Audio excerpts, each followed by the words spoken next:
ఎన్నో ఆర్థిక ఒడిదుడుకులు ఇబ్బందులు ఉన్నప్పటికీ పేద ప్రజల సంక్షేమం అభివృద్ధి లక్ష్యంతో సీఎం చంద్రబాబు నాయకత్వంలో రాష్ట్రం ముందుకు వెళ్తున్నట్లు రాష్ట్ర దేవాదాయ శాఖ మంత్రి జిల్లా ఇన్ఛార్జ్ మంత్రి ఆనం రామనారాయణ రెడ్డి అన్నారు. ఒంగోలు జీజీహెచ్ ఆడిటోరియంలో జిల్లా స్థాయి బడ్జెట్ అవుట్ రీచ్ క్యాంపెయిన్ కార్యక్రమంలో మంత్రి డాక్టర్ డోలా శ్రీ బాలవీరాంజనేయ స్వామి, ప్రకాశం, మార్కాపురం జిల్లాల కలెక్టర్లు రాజాబాబు, విజయ్, సునీత, ఎమ్మెల్యేలు దామచల జనార్దన్ రావు, బిఎన్ విజయ్ కుమార్, డాక్టర్ ముక్కు ఉగ్ర నరసింహారెడ్డిలు పాల్గొన్నారు. రాష్ట్ర బడ్జెట్ ముఖ్యాంశాలను ప్రజలకు చేరవేయడం కోసమే బడ్జెట్ అవుట్ రీచ్ క్యాంపెయిన్ కార్యక్రమాన్ని చేపట్టిందని మంత్రి ఆనం రామనారాయణ రెడ్డి అన్నారు. గత ప్రభుత్వంలో కేంద్ర ప్రభుత్వం జల్ జీవన్ మిషన్ కింద రాష్ట్రానికి సుమారు 28,000 కోట్ల రూపాయలు మంజూరు చేస్తే కేవలం 5,000 కోట్ల రూపాయలు మాత్రమే ఖర్చు చేశారన్నారు. ఈరోజు ఒక నూతన అధ్యాయానికి ఆంధ్రప్రదేశ్ ప్రభుత్వం శ్రీకారం చుట్టిందని చెప్పాలి. ఇది నూతన అధ్యాయం, నూతన రాష్ట్రం అనే దానికన్నా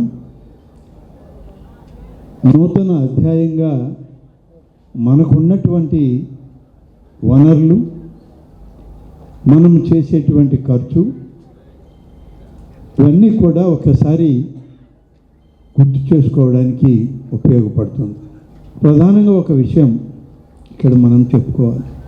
ఇదేదో రాష్ట్ర బడ్జెట్ ఉమ్మడి ఆంధ్రప్రదేశ్లో అయితే 41 రోజులు బడ్జెట్ సెషన్ జరిగేది. విడిపోయినటువంటి ఈ ఆంధ్రప్రదేశ్లో కనీసం సగానికి సగమన్నా ఉండాలని ఆలోచన చేసి 22 రోజుల పాటు బడ్జెట్ సమావేశం పెట్టింది. ముఖ్యంగా ఈ బడ్జెట్ అవుట్ రీచ్ అనేటువంటి కార్యక్రమాన్ని భారతదేశంలోని మొట్టమొదట తీసుకున్న రాష్ట్రం ఆంధ్రప్రదేశ్ రాష్ట్రం.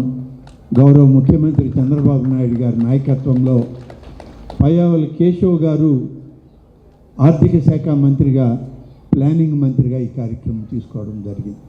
2024లో ఇవాళ మనమున్నటువంటి ప్రభుత్వం అధికారంలోకి రావడం, ముఖ్యమంత్రిగా చంద్రబాబు నాయుడు గారు, ఉప ముఖ్యమంత్రిగా పవన్ కళ్యాణ్ గారు, ఆర్థిక ప్లానింగ్ మినిస్టర్గా పయ్యావుల కేశవ్ గారు. అందరూ బాగుంది, అందరూ వచ్చారు, సంతోషం. కానీ సెక్రటరేట్లో ఫైలు కదలదు.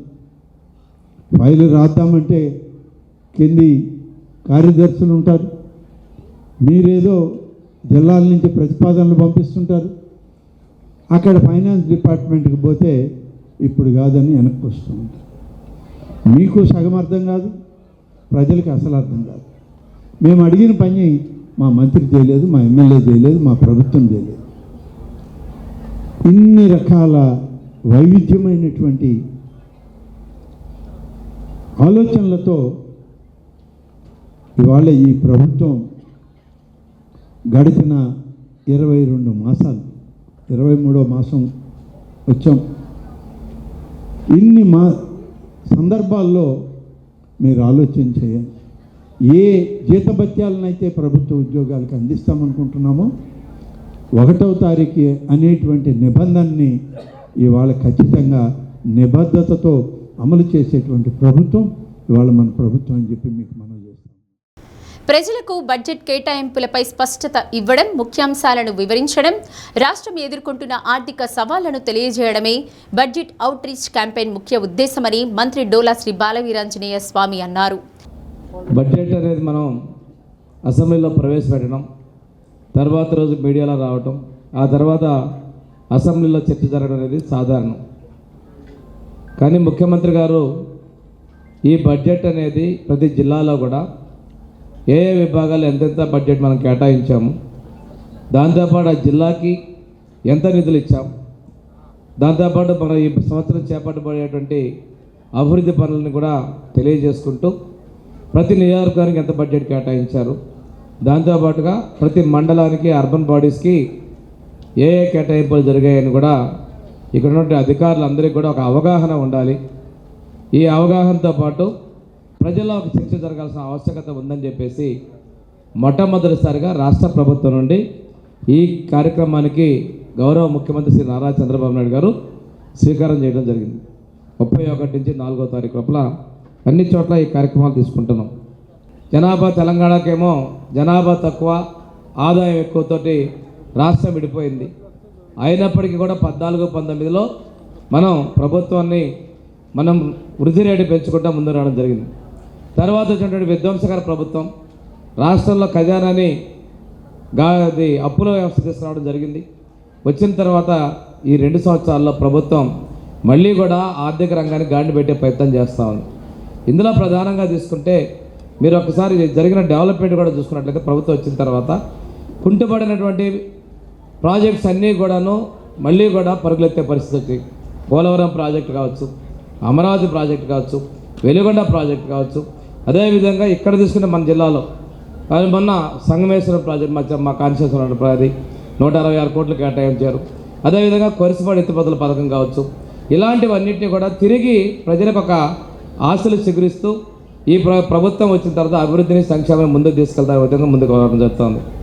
బడ్జెట్లో మనం ఉన్నటువంటి ప్రాంతాల్లో ప్రకాశం జిల్లాకి 4,000 కోట్ల రూపాయలు కేటాయించడం ద్వారా ఈ ప్రాంత అభివృద్ధి కోసం కంకణ గద్దలై ఉన్నామని తెలియజేసుకుంటూ ప్రకాశం, మార్కాపురం జిల్లాల్లో హార్టికల్చర్ రాజ్యగా మనం ముందుకు తీసుకెళ్లే విధంగా ఉంది.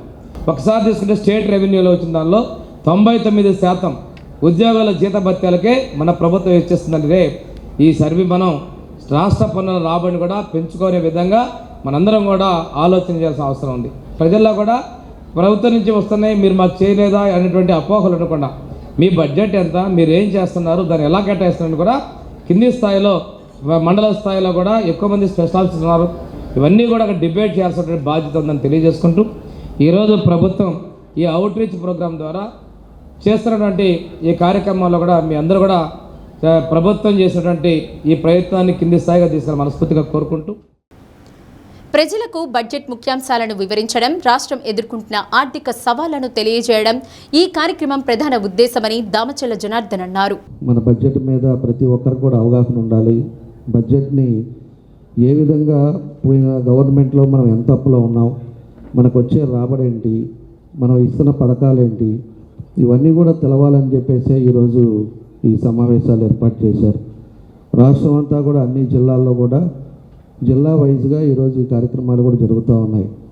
కాబట్టి ఈరోజు ఒకసారి మనం గమనించుకున్నప్పుడు మొన్న మన బడ్జెట్ 3,32,205 కోట్ల రూపాయలకు మన బడ్జెట్ 26-27 మనకి అనౌన్స్ చేయడం జరిగింది. దానికి మనం ఏమేమి మన జిల్లాకు పెడుతున్నాం అనేది కూడా ఒకసారి మనం గమనించుకుంటే ఈరోజు మనకి దగ్గర మనకి 4,200 కోట్ల రూపాయల బడ్జెట్ మన జిల్లాకు కేటాయిస్తే దానికి సూపర్ 6 పథకాలకి 1,776 కోట్లు పాను, మిగతాయి 2,423 కోట్లు మిగతా పథకాలకు కూడా ఉపయోగిస్తున్నారు. ఈరోజు ఎంతోమంది హెచ్ఓడీలు అంతా కూడా ఉన్నారు ఇక్కడ. అన్ని డిపార్ట్మెంట్లకు కూడా ఇప్పుడుండే పరిస్థితులు, ఇప్పుడుండే ఆర్థిక ఇబ్బందులు ఎన్ని ఉన్నా కూడా ఇప్పుడు కూడా తెలుగుదేశం పార్టీ అధికారంలో ఉన్నప్పుడే ఈ రాష్ట్ర అభివృద్ధి కార్యక్రమాలు జరుగుతాయి. 14-19 టీడీపీ ప్రభుత్వం ఉండేటప్పుడు అప్పుడు 3,75,295 కోట్ల లోటు బడ్జెట్లో అప్పుడు ప్రభుత్వం పోయింది. ఆ తర్వాత వచ్చిన జగన్ ప్రభుత్వం వాళ్ళు 24కు పోయేటప్పటికి 9,74,556 కోట్లు అప్పు చేసి వాళ్ళు వెళ్ళిపోయారు. వాళ్ళు వెళ్ళిన తర్వాత ఈ రోజుకి దగ్గర 1,35,000 మనం వాళ్ళు చేసిన పనులకి ఆ రోజు ఉండే బిల్స్ పెండింగ్ కూడా తీయటం ఈ ప్రభుత్వం వచ్చిన తర్వాత కట్టడం జరిగింది. దానికి సంవత్సరానికి వడ్డీలు కూడా 30,944 రూపాయలు ఈరోజు మనం సంవత్సరానికి మనం వడ్డీలు కడుతున్నాం. ఇవన్నీ కూడా చేసి రాష్ట్రాన్ని సర్వనాశనం చేసి ఈరోజు మళ్ళా మనకు పెట్టిన తర్వాత మళ్ళీ ఈరోజు కంపెనీస్ అందరిని కూడా తీసుకొచ్చి అదేవిధంగా మళ్ళా ఇన్కమ్ జనరేట్ అవ్వడానికి ఈరోజు అనేక కార్యక్రమాలు కూడా మనం చేస్తున్నామని చెప్పి కూడా మీకు తెలియజేస్తున్నాం. కాబట్టి మనకి ఏ శాఖలో ఎట్లా జరుగుతుంది, మనం ఏం చేయాలి, ఆ తర్వాత ఈ ప్రజలకు కూడా తెలుసుకోవాల్సిన అవసరాలు ఉన్నాయి. ఎన్ని ఇబ్బందులు ఉన్నా కూడా మనకి ఏ విధంగా ఈరోజు అడ్మినిస్ట్రేషన్ జరుగుతుందో ఆ కార్యక్రమాల కోసం ఈరోజు ఈ సమావేశాలు ఏర్పాటు చేశారు. బడ్జెట్ కేటాయింపులపై స్పష్టత ఇచ్చేందుకు రాష్ట్ర ప్రభుత్వం బడ్జెట్ అవుట్ రీచ్ క్యాంపెయిన్ కార్యక్రమాన్ని నిర్వహించడం జరుగుతోందని సంతనూతలపాడు ఎమ్మెల్యే బిఎన్ విజయ్ కుమార్ అన్నారు. అమరావతి రాజధానిగా చట్టబద్ధత కల్పించిన ప్రధానమంత్రి Modi, CM Chandrababu, deputy CM Pawan Kalyan parliament సభ్యులకు కృతజ్ఞతలు తెలిపారు. ప్రకాశం, మార్కాపురం జిల్లాల జాయింట్ కలెక్టర్లు కల్పనా కుమారి, పులి శ్రీనివాసరావు, కందుకూరు సబ్ కలెక్టర్ హిమవంశీ, వివిధ శాఖల జిల్లా అధికారులు తదితరులు పాల్గొన్నారు.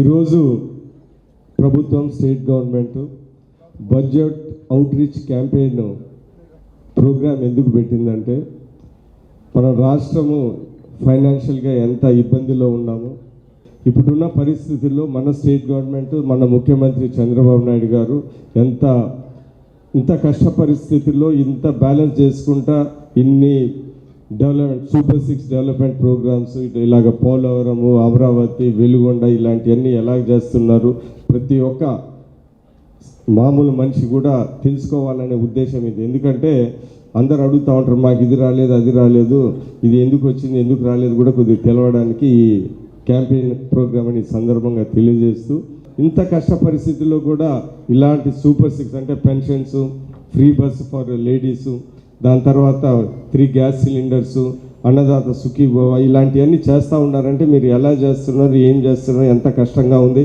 రాబోయే కాలంలో మన ఆంధ్రప్రదేశ్ ఒక number 1 state in the country కావాలంటే మన విజన్ ఏంటిది, వాట్ ఈస్ ద ప్లాన్ అనే ఉద్దేశంతో మీకు మాకు అందరికీ తెలిసి మన ముఖ్యమంత్రి చంద్రబాబు నాయుడు గారు ఎంత కష్టపడుతున్నారు, ఆయన విజన్ ఏంటిది, ఆ విజన్తో మనము అధికారులు, ప్రజలు అందరూ దాంతో కలిసి ముందుకెళ్ళాలనే ఉద్దేశంతో ఈ బడ్జెట్ అవుట్రీచ్ ప్రోగ్రామ్ చేశారు.